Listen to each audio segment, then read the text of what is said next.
شاخ بنو امیہ سے تعلق رکھتے تھے۔ حضرت سیدنا صدیق اکبر کی تبلیغ پر آپ مسلمان ہوئے۔ حضرت سیدنا عثمان غنی کی جو نانی تھی وہ حضرت عبد المطلب جو حضور صلی اللہ علیہ وآلہ وسلم کی دادا تھے ان کی بیٹی تھی۔ تو حضور صلی اللہ علیہ وآلہ وسلم سے اس طریقے سے بھی بڑی قریبی رشتہ داری تھی، اور 5ویں پشت میں ان کا شجرہ نبی کریم صلی اللہ علیہ وآلہ وسلم سے مل جاتا تھا۔ آپ قریش کی ان لوگوں میں سے شامل تھے جو اس وقت پڑھنا لکھنا جانتے تھے۔ ایک روایت یہ ہے کہ آپ اپنی خالہ کے گھر بیٹھے ہوئے تھے کہ وہاں پر نبی کریم صلی اللہ علیہ وآلہ وسلم کا ذکر ہوا، تو ان کی خالہ نے کہا کہ حضور صلی اللہ علیہ وآلہ وسلم اللہ کے سچے نبی ہیں، ان پر وحی آتی ہے اور ان کا دین جو ہے وہ پھیلے گا، اور تمہیں بھی اللہ تعالیٰ 2 ایسی بیویاں عطا کرے گا جو دنیا میں سب سے زیادہ خوبصورت اور حیادار ہوں گی۔ آپ نے جب اسلام قبول کیا تو آپ کے چچا انہوں نے آپ کو بڑا زرد کوب کیا، کبھی آپ کو کمرے میں بند کر دیتے تھے، کبھی آپ کو اور طریقے سے اذیتیں دیتے تھے کہ اسلام سے منحرف ہو جائیں، لیکن آپ نے ثابت قدمی کا مظاہرہ کیا اور اپنے چچا سے فرمایا کہ صبح و شام کی بات نہ کرو، میں تو کالی کمری والے کا غلام بن گیا ہوں اور انشاءاللہ قیامت تک حضور کی غلامی میں ہی رہوں گا۔ تو چچا نے پھر یہ کہہ کر دیکھا کہ جب یہ ماننے والا نہیں ہے تو آزادی دے دی۔ فرمایا بیٹا میں تو یہ کہتا تھا کہ اپنے باپ دادا کے دین پر رہ، نیا دین نہ اختیار کر۔ آپ نے فرمایا کہ یہ نیا دین نہیں، یہ امام الانبیاء محبوب کبریا حضرت محمد مصطفیٰ صلی اللہ علیہ وآلہ وسلم کا دین ہے جو پوری دنیا پر چھائے گا۔ آپ نے تجارت کا شعبہ اختیار کیا اور اللہ تعالیٰ نے آپ کے مال میں بڑی وسعت کی۔ آپ نبی کریم صلی اللہ علیہ وآلہ وسلم کی خدمت میں رہتے۔ آپ کا نکاح حضور صلی اللہ علیہ وآلہ وسلم کی لخت جگر حضرت رقیہ سے ہوا۔ تو ایک مرتبہ نبی کریم صلی اللہ علیہ وآلہ وسلم نے فرمایا کہ اس سے خوبصورت جوڑا میں نے نہیں دیکھا، یعنی اگر پوری دنیا کے حسن کو ملایا جائے تو نبی کریم صلی اللہ علیہ وآلہ وسلم کا حسن سب سے بڑھ کر ہے، اور جس کو اللہ کے نبی صلی اللہ علیہ وآلہ وسلم فرمائے کہ اس سے خوبصورت جوڑا میں نے نہیں دیکھا، اس کا کیا مقام ہوگا۔ حضرت عثمان غنی جو تھے وہ حیا کے بڑے پیکر تھے، کامل حیا والے تھے۔ نبی کریم صلی اللہ علیہ وآلہ وسلم ایک مرتبہ تشریف فرما تھے، آپ بیٹھے ہوئے تھے تو آپ نے کی جو تیمہ شریف تھا نا وہ ٹانگوں سے اوپر ہوا تھا۔ سیدنا صدیق اکبر آئے تو آپ بیٹھے رہے، سیدنا عثمان غنی آئے تو آپ اسی طرح بیٹھے رہے، حضرت عمر فاروق آئے تو آپ بیٹھے رہے۔ جب حضرت عثمان غنی آئے تو آپ نے اپنے قدم مبارک اکٹھے کر لیا اور ان کے اوپر کپڑا دے لیا۔ صحابہ نے عرض کی یا رسول اللہ صلی اللہ علیہ وسلم یہ کیا ماجرا ہوا؟ فرمایا لوگوں عثمان آ گئے، عثمان تو وہ ہیں جس سے جنت کے فرشتے بھی حیا کرتے ہیں، تو میں ان سے حیا کیوں نہ کروں۔ حضرت عثمان غنی رضی اللہ تعالیٰ عنہ 3 دعائیں مانگتے ہوتے تھے، فرماتے ہوتے تھے کہ یا اللہ کوئی بھوکا ہو اور عثمان کا کھانا ہو، میں بھوکوں کو کھانا کھلانا پسند کرتا ہوں۔ فرمایا کوئی کپڑے کے بغیر ہو تو عثمان اس کو اپنا کپڑا پہنانا پسند کرتا ہے۔ اور تیسری دعا مانگتے تھے یا الہی تیرا قرآن ہو اور میری زبان ہو، آخری وقت اسی طرح آئے۔ نبی کریم صلی اللہ علیہ وآلہ وسلم کے فاقوں کا پتہ چلتا تو حضرت عثمان غنی پکا ہوا کھانا لے کر حاضر ہوتے اور عرض کرتے یا رسول اللہ صلی اللہ علیہ وسلم آپ نے مجھے خبر کیوں نہ کر دی کہ آپ فاقے سے ہیں؟ آپ فرماتے کہ عثمان بار بار اطلاع کرتے ہوئے مجھے حیا آتی ہے۔ آپ خود بھی لیتے اور لوگوں سے بھی کہتے کہ جا کے لے لو، وہ سبھی کے دینے والا ہے۔ حضور صلی اللہ علیہ وسلم کا ایک بہت ہی مفلس نادار صحابی تھے، ان کا نام تھا ذوالحدین۔ حضور صلی اللہ علیہ وسلم نے پوچھا کہ یا ذوالحدین تم نے شادی کیوں نہ کی؟ انہوں نے کہا یا رسول اللہ صلی اللہ علیہ وسلم میں غریب نادار مفلس ہوں، مجھ سے شادی کون کرے گا؟ فرمایا فلاں صحابی کے گھر جا کے پیغام دے۔ وہ پیغام دیا تو وہ منظور ہو گیا۔ فرمایا یا رسول اللہ صلی اللہ علیہ وسلم میرے پاس تو کوئی درہم دینار کچھ بھی نہیں ہے۔ فرمایا جاؤ 400 درہم عثمان غنی سے لے لو، تمہارا قرض میں اللہ کے نبی صلی اللہ علیہ وآلہ وسلم ادا کروں گا۔ خاتون جنت حضرت فاطمہ الزہرا رضی اللہ تعالیٰ عنہا کی شادی کا وقت آیا تو آپ نے حضرت علی المرتضیٰ سے پوچھا کہ علی تیرے پاس کچھ ہے؟ حضرت علی نے عرض کی یا رسول اللہ صلی اللہ علیہ وسلم میرے پاس تو کوئی پیسہ نہیں ہے، یہ ایک زرہ ہے۔ فرمایا جاؤ زرہ فروخت کر دو تاکہ حق میں ادا ہو سکے۔ حضرت علی رضی اللہ تعالیٰ عنہ جو ہے وہ زرہ لے کر جا رہے ہیں کہ رستے میں عثمان غنی سے ملاقات ہوئی. فرمایا شیر خدا کہاں پر تشریف لے کر جا رہے ہو؟ فرمایا آج میرا نکاح ہے خاتون جنت سے, یہ زرہ بیچنے جا رہا ہوں. زرہ کا سودا کر لیتے ہیں 450 درہم میں, زرہ بھی دے دیتے ہیں اور رقم بھی دے دیتے ہیں. فرمایا کہ علی چلے جاؤ, امام الانبیاء محبوب کبریا حضرت محمد مصطفیٰ صلی اللہ علیہ وسلم کی بیٹی کی شادی ہو اور خرچ عثمان کا ہو, مجھے بڑا مزہ آتا ہے. آپ واپس تشریف لے آئے, زرہ بھی لے آئے اور پیسے بھی لے آئے. حضور صلی اللہ علیہ وسلم نے پوچھا کہ اے علی کیا ماجرا ہے؟ فرمایا یا رسول اللہ صلی اللہ علیہ وسلم آج ایک ایسا تاجر ملا ہے, ایسا مجھے وہ بیپاری ملا جس نے زرہ بھی دے دی اور پیسے بھی دے دی. اور فرمایا وہ کون ہے؟ فرمایا وہ عثمان ہے. سیدنا صدیق اکبر رضی اللہ تعالیٰ عنہ کا دور تھا.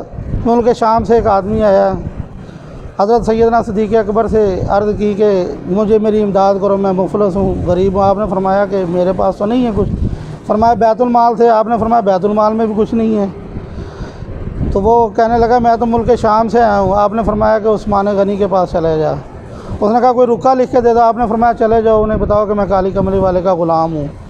جب وہ شخص حضرت عثمان غنی کے دروازے پر پہنچا تو حضرت عثمان غنی اپنے بچے سے اس بات پر جھگڑا کر رہے تھے کہ دودھ کے اندر اللہ تعالیٰ نے قدرتی طور پر مٹھاس ڈالی ہے تو اس کے اندر شہد کیوں استعمال کیا ہے.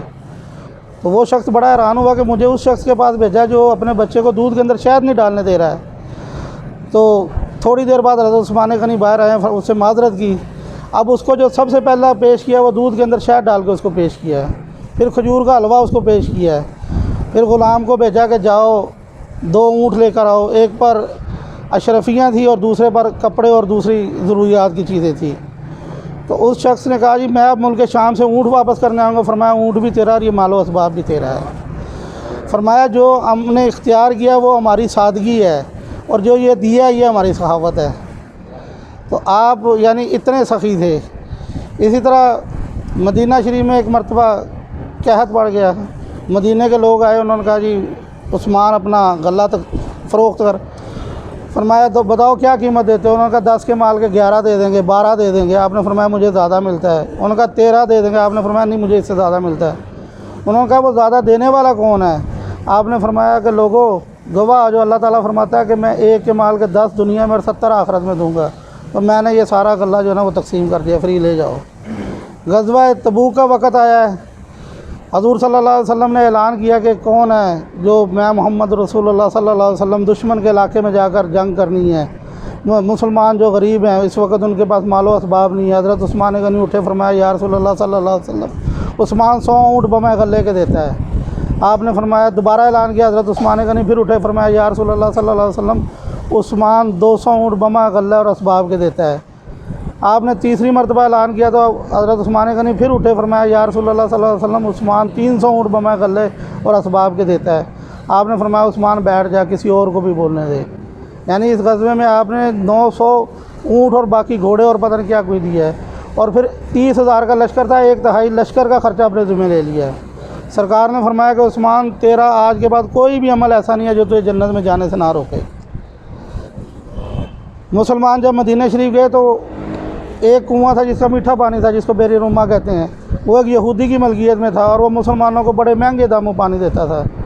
حضور صلی اللہ علیہ وسلم نے ایک دن ارشاد فرمایا کہ کون ہے یہ جو کنواں خرید کر دے اور جنت میں اللہ تعالیٰ اس کو اس کا نعم البدل دے. حضرت عثمان غنی نے یہ کنواں 16,000 درہم میں خرید کر مسلمانوں کے لیے وقف کر دیا ہے. اسی طرح جب مسلمانوں کی تعداد بڑھی تو مسجد نبوی جو ہے نا وہ چھوٹی ہو گئی ہے. تو حضور صلی اللہ علیہ وسلم نے فرمایا کون ہے جو مسجد کو کے ساتھ جگہ خرید کر دے, میں اللہ کے نبی صلی اللہ علیہ وسلم سجدے کروں.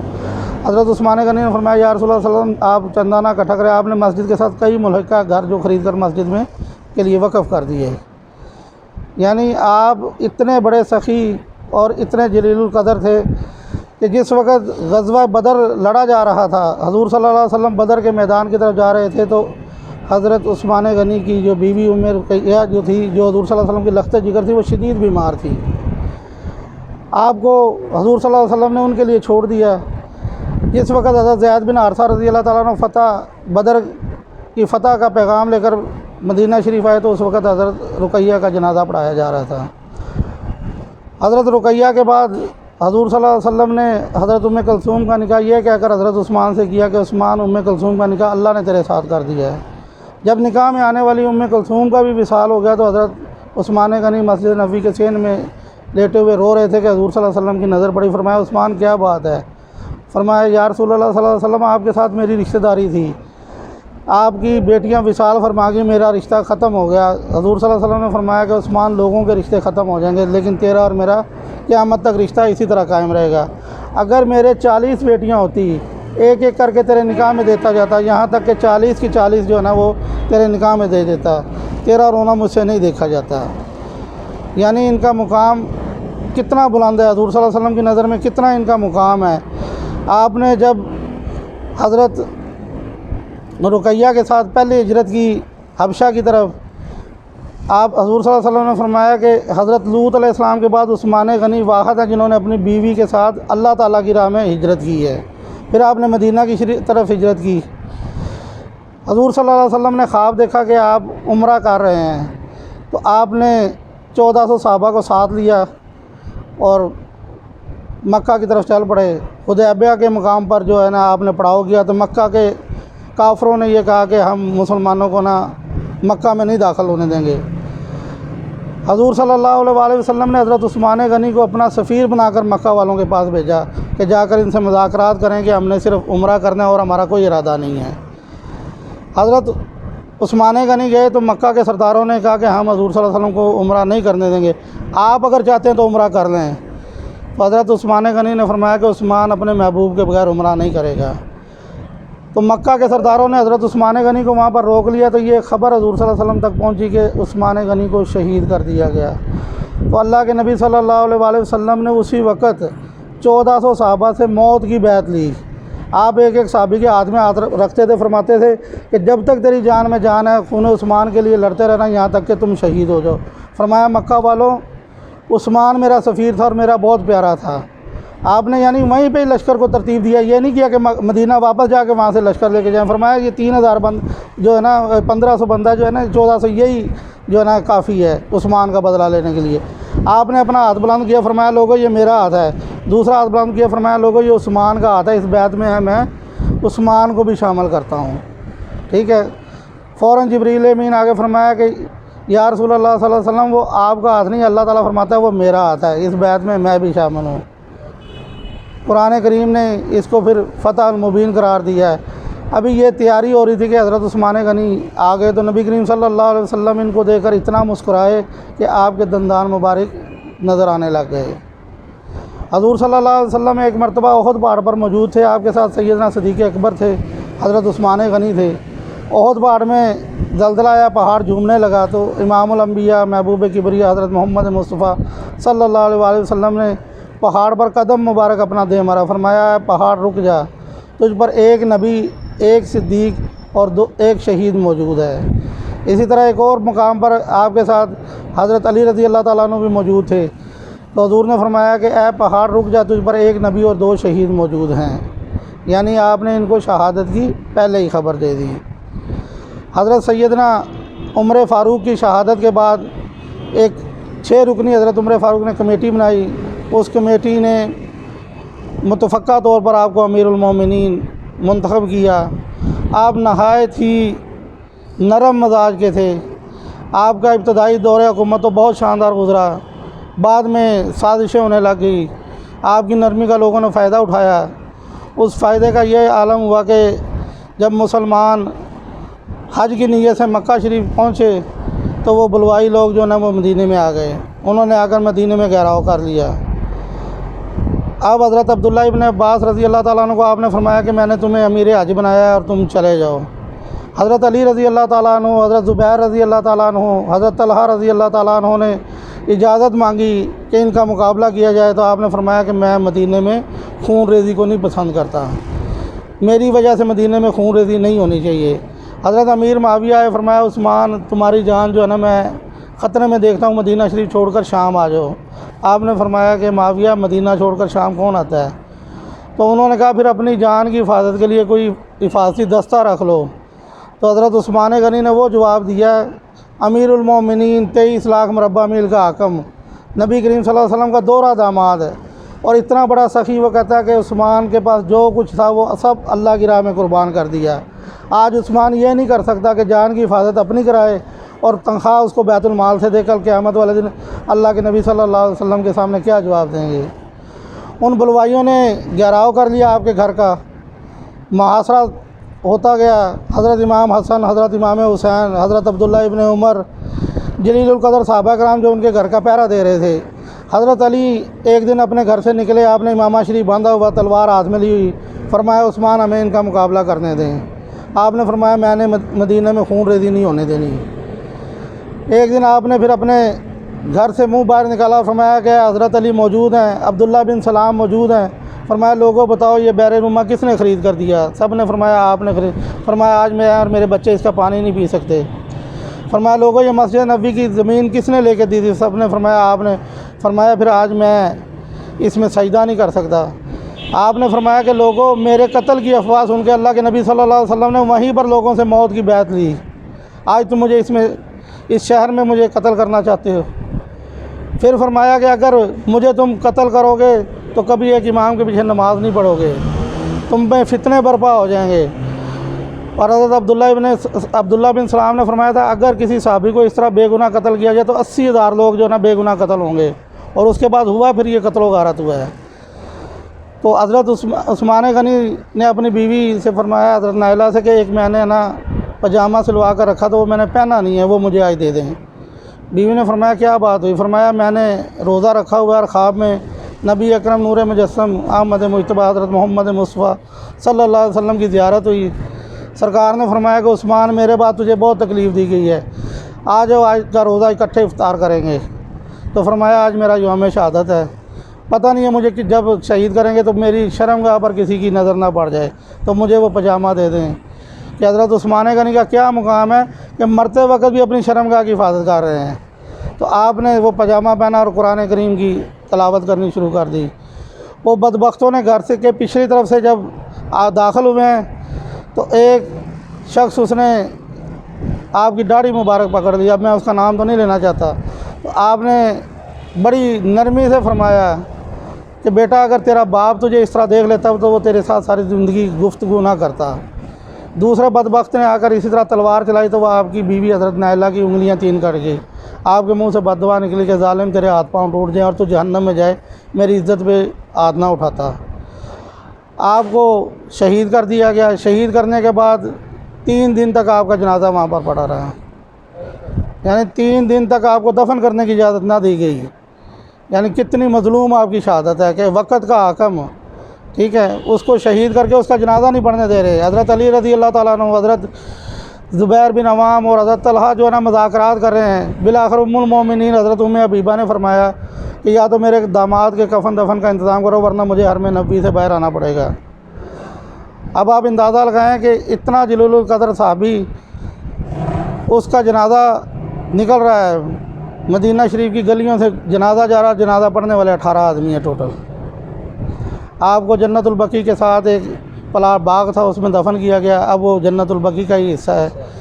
تو حضرت عثمان غنی کی شہادت جو ہے نا وہ بہت مظلوم شہادت ہے، اور اس وقت کی شہادت ہے جن کو انہوں نے خود اختیار کیا۔ اگر وہ مقابلہ کراتے تو مدینہ شریف میں خون ریزی ہو جانی تھی، یعنی انہوں نے اپنی جان کو قربان کر دیا لیکن مدینہ شریف میں خون ریزی نہیں ہونے دی۔ یہی حضرت امام حسین نے فرمایا تھا جب انہوں نے کہا نا، فرمایا کہ اللہ کے نبی صلی اللہ علیہ وسلم نے فرمایا کہ ایک مینڈا ہے جس کی وجہ سے مدینہ شریف میں قتل و غارت ہوگی، میں وہ مینڈا نہیں بننا چاہتا، میں مدینہ شریف کو چھوڑ دیتا ہوں۔ یعنی انہوں نے بھی کتنی یعنی کہ وہ کیا کہ مدینہ شریف کو چھوڑ دیا، جو وہ مدینہ جو ان کے نانا کا آباد کیا ہوا تھا، لیکن مدینہ میں خون ریزی نہیں ہونے دی۔ تو وہ لوگ کتنے بدبخت ہیں جنہوں نے مدینہ شریف میں خون ریزی کی، جنہوں نے مسجد نبوی میں گھوڑے باندھے، ٹھیک ہے نا، وہ تو پھر بدبخت ہی ہے نا جی۔ تو اللہ تعالیٰ سے یہ دعا ہے کہ اللہ تعالیٰ حضرت عمر عثمان غنی کے نقش قدم پر چلنے کی توفیق عطا فرمائے، ان کے درجات کو بلند فرمائے۔ ان کا یوم شہادت 18 ذوالحج ہے، اس کے بعد پھر قربانی کے دن ہی ہیں۔ 18 کے بعد 1 محرم حضرت سیدنا عمر بن خطاب کا یوم شہادت ہے۔ 10 محرم الحرام جو ہے وہ حضرت امام حسین کا یوم شہادت ہے۔ تو یہ قربانیاں ہیں۔ علامہ اقبال نے یہی کہا تھا نا کہ نہایت و رنگین و سادہ ہے داستان حرم، نہایت اس کی حسین ابتدا ہے اسماعیل۔ اللہ تعالیٰ سے دعا ہے کہ وہ ہمیں ان صحابہ کرام کے نقش قدم پر چلنے کی توفیق عطا فرمائے، آمین یا رب العالمین۔